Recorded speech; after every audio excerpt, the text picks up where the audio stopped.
And I'm going to see if I can move this.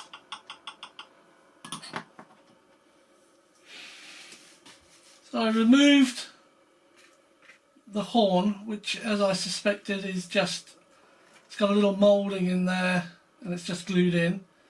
And I've cut my own foam away to move it over. And you can see it's only a horn's spacing. I'm going to go and get some epoxy, glue that in, let it dry, then connect the horn up, and I will do the same on the other. I'm presuming it will all be on the aileron and that the flaps line up okay. But I'll let you know. I'll go and do that now.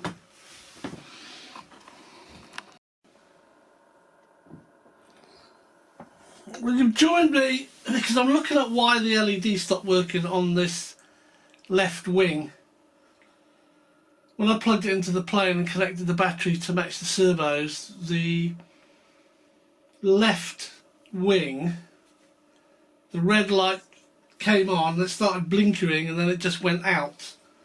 So what I've done, I've disconnected, I pulled this tape back and I found the LED wire and I've disconnected it from the wire that feeds it here. Now I happen to have an LED driver from a Dynam aircraft that I didn't use, which is basically this setup. And when I plug an LED into it, I can show that it works, because there's a red LED and there's a green LED. What I've also done, I've connected this driver to the right wing, and the LED light on the right wing lights up, so I know the driver works. And true enough, if I connect the driver, I'll use one that they all work, but I'll use one that I know works. If I connect it there, I get absolutely nothing. So that tells me that this LED is duff. Now what I'm hoping is that the driver inside the aircraft didn't burn it out. So what I intend to do is use this LED there. I intend to put that inside here.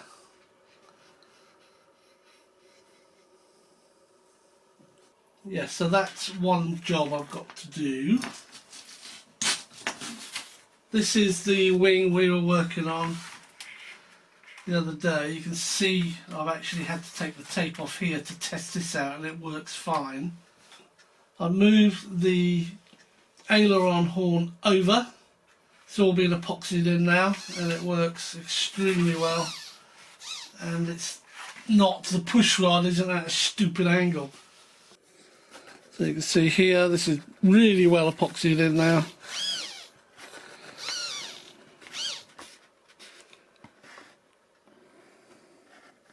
I'll just put a bit of black tape over there as well. Yes, so quick recap. This wing I need to do that with. I haven't got any white tape, so I do somehow have to store this. Keep it as neat as I can. This is coming out. And I've got to play with this area to try and ease that out. I've taken the LED out. If I can pop this up. What I thought was a plastic dome with an LED in it is in fact the whole LED. This is a 1 centimetre, i.e. 10mm LED. And I don't have any. I've only got 3 or 5mm, and they look stupid in such a big hole.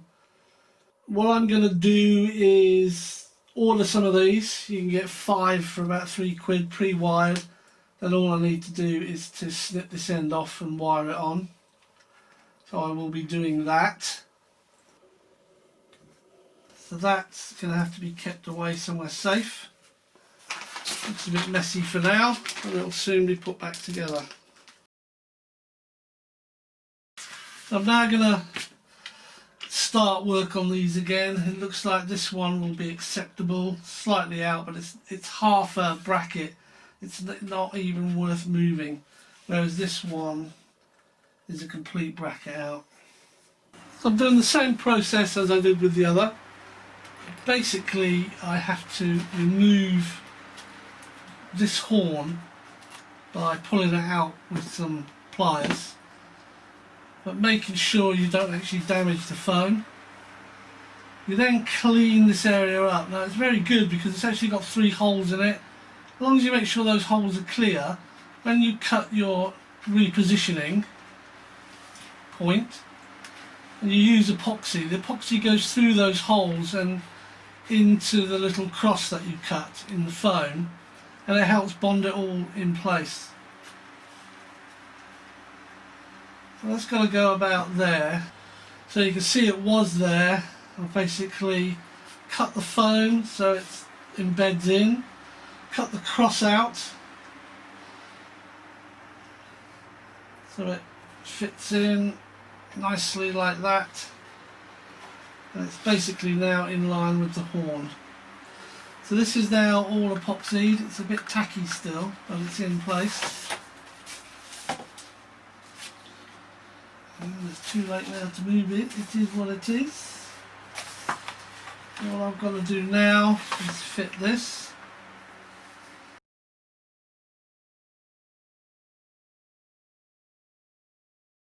Then you use this thing here, keep that in the frame.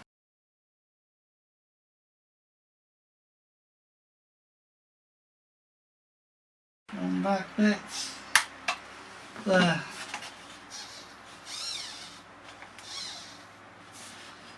I might have to adjust them.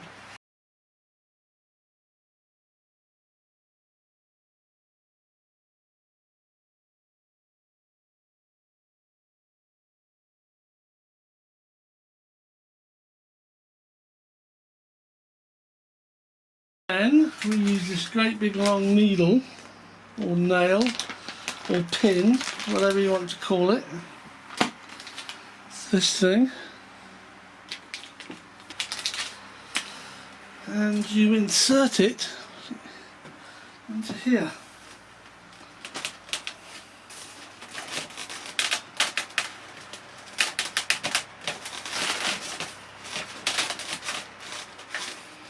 And that's it. Those wings are now connected and they're not coming out. Let's whip it over.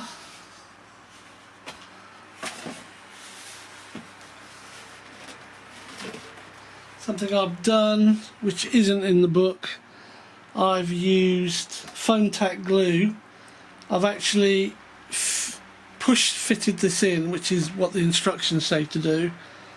I've then run a smear of foam tack either side of the horizontal stabiliser. That's set, so it's actually held in now, but I can remove it if I want to. The whole thing isn't glued in, it's as per the instructions, but with that extra little bit of foam tack just holding it in place. Yeah.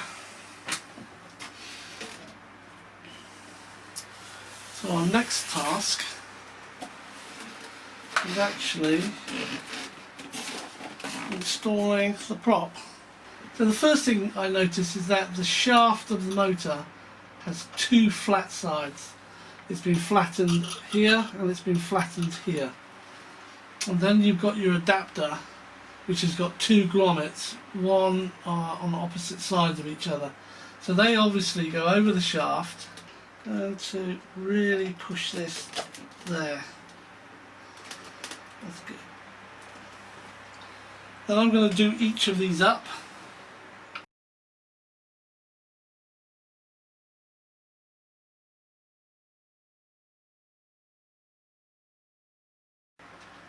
There's nothing stopping that free spin.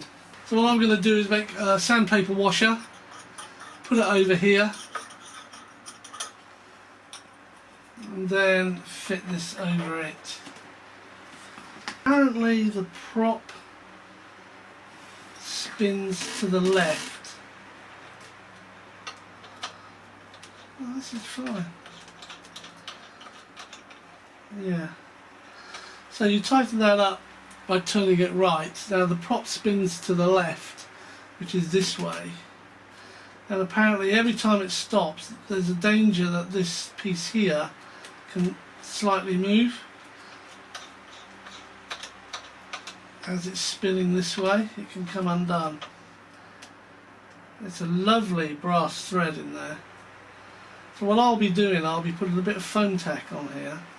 And in fact, because it's brass on metal, I'll be using thread lock.